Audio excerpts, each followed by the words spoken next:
everyone, thanks again for tuning into Sims Workshop. Hope you're all having a wonderful day. So today we're going to be talking about Rone Isa by Robin Muraka. I just butchered his name. So sorry. I like to practice saying the author's names a little more so that I don't completely butcher them, because they definitely deserve to be pronounced as close to what they are as possible. In any case, so Rone Isa. This is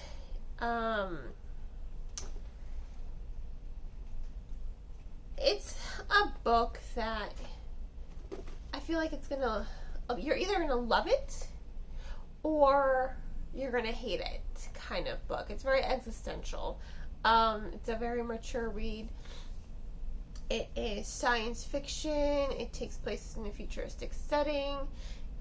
But this is one of those books that when I finished reading it, I was just like iffy about it. But then as I sat down and, started thinking about it more and writing my review, I found that the lingering effect of the book was a positive one. Sometimes you read books and you love them, and then the more that you think about them, you just start to, perfect example, Harry Potter and the Cursed Child. Loved it when I read it, and then the more people I spoke about it, I'm just like, no, I kind of hate that book.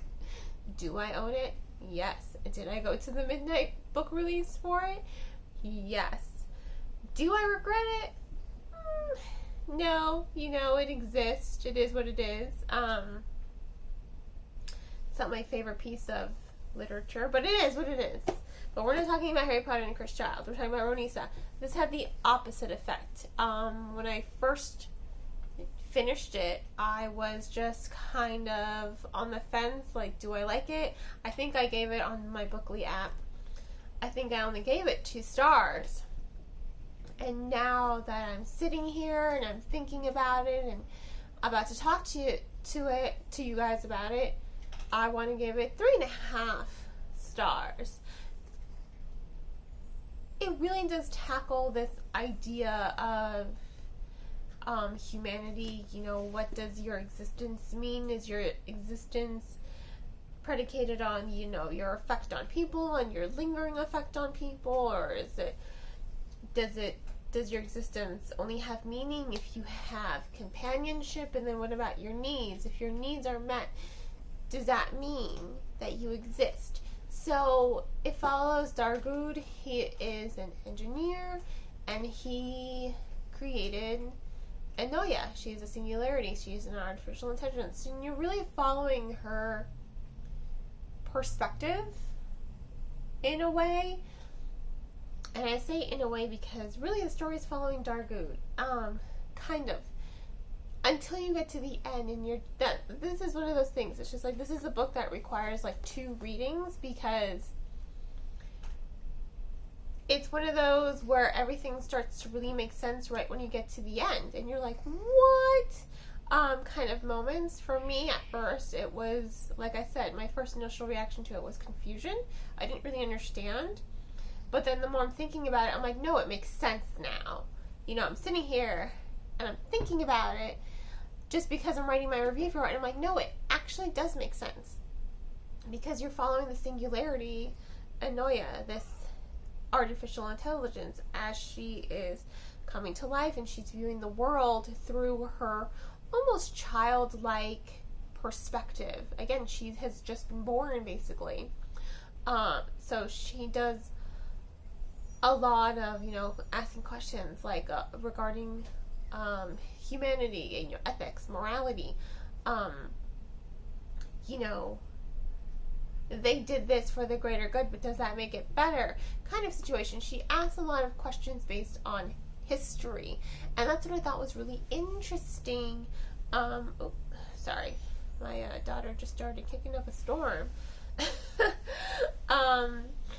She's asking a lot of questions, Anoya, in this novel. So it really does make the reader think.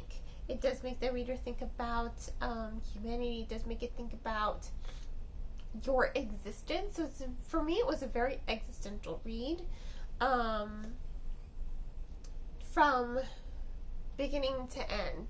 There were a lot of scenes that at first didn't quite make sense to me, but I'm like, right, but are we really following Anoya's perspective, or are we following Dargood's, perspective? And is he the one controlling the experiment, or is she experimenting on humanity through him? Because her existence propels him into stardom. He becomes super rich, super popular, everyone wants him all of a sudden. Everyone wants to be him all of a sudden, And I'll say this, I wasn't a fan of Dargood as a person. And I think that was intentional on the author's part. I don't think we're quite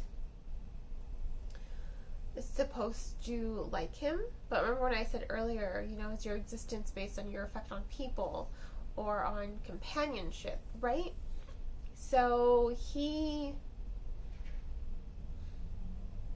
kind of, I'm trying to think of the right word. I had it, and then he's, I don't want to say sexist. I don't think Dargood's necessarily. No, he's kind of sexist. He is kind of sexist as a character. Maybe that's why I didn't like him. He's all about fulfilling his needs. His needs. He has Anoya call him call girls. He just wants to experience pleasure. He starts, getting into drugs. Those high class, expensive, fancy drugs for the rich socialites. He just gets into, pretty much there are a lot of explicit scenes of naked women giving him blowjobs. That's it. Not really a lot of scenes of him satisfying the other person, because that's what he's all about. He is just about fulfilling his needs. Now, remember that other book I reviewed not too long ago where I was just like, it's just one sex scene after another? They didn't add anything. Again, this is one of those books where there are plenty of explicit scenes, but they are not the scope of the story. They are there to add meaning to, I'm going to say, Anoya's experiment. She's using him to experiment a lot with society. She has decided, I'll make you rich, or let's see what you do with that kind of thing. That's why I think she's the one experimenting on him. So I think we're really following her perspective in the story. She even offers him a chance at companionship with someone who actually genuinely loves him. But he shuts it down because he's like, and he's really blunt about it. I'll say this. He's like, I can't give you what you need. I don't want companionship. I just, excuse my language. He's like, I just want to fuck. That's it. He's like, every day, all day, with whomever. He wants to just live it and experience it and do it. He just cares really about himself. So those scenes really do highlight how selfish she is as an individual. I'm okay with explicit scenes in a novel as long as they have meaning to the novel and aren't just there for whatever. That's what my other issue was with that other book, and that's why it was okay with here, and that's why it didn't turn me off. So I don't think we're meant to feel pity a lot for Dargood. I think we're meant to just kind of use him as this analysis of existing and just being, a selfish lover, and he's kind of a dick. He just cares about fulfilling his own needs, and then he's one of those aggressive lovers where he kind of just does when he trying to see he's kind of, he's one of those where,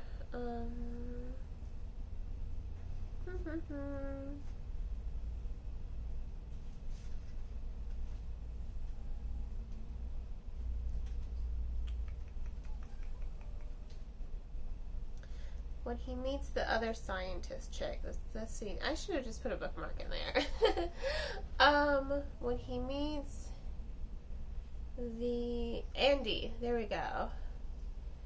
Andy, when he meets Andy, she really does, you know, she's probably high as a kite, but she does ask a lot of questions.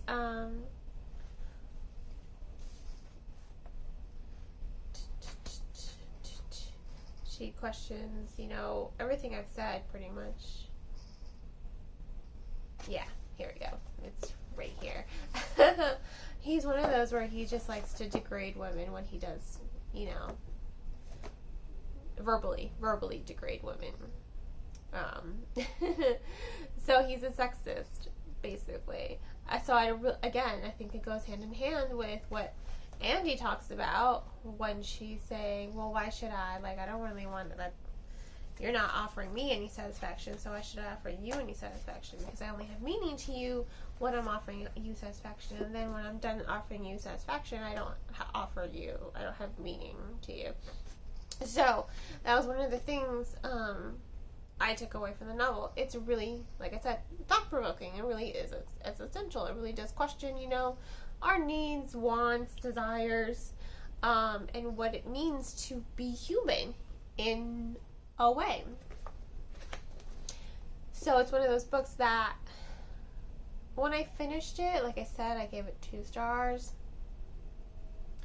And then as I sat down and wrote my review and started thinking about it, I understood it more. And I'm like, wow, this is a book I would need to read again so that I can see everything. This is definitely, I think, one of those books where you read it once and you're just like, what?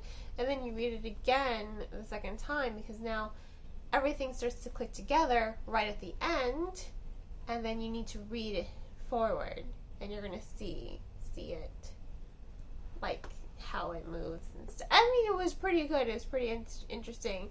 I want to thank the author for sending me a copy of the book. I definitely do recommend it.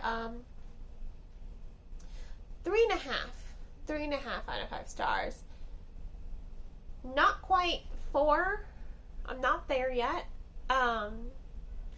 But I do think it was good enough to warrant an intelligent read. It is definitely a novel that you can sit around and discuss with other people, and I like that. And a novel that sparks discussion, that challenges ideas, that I think made the novel worth it in the end.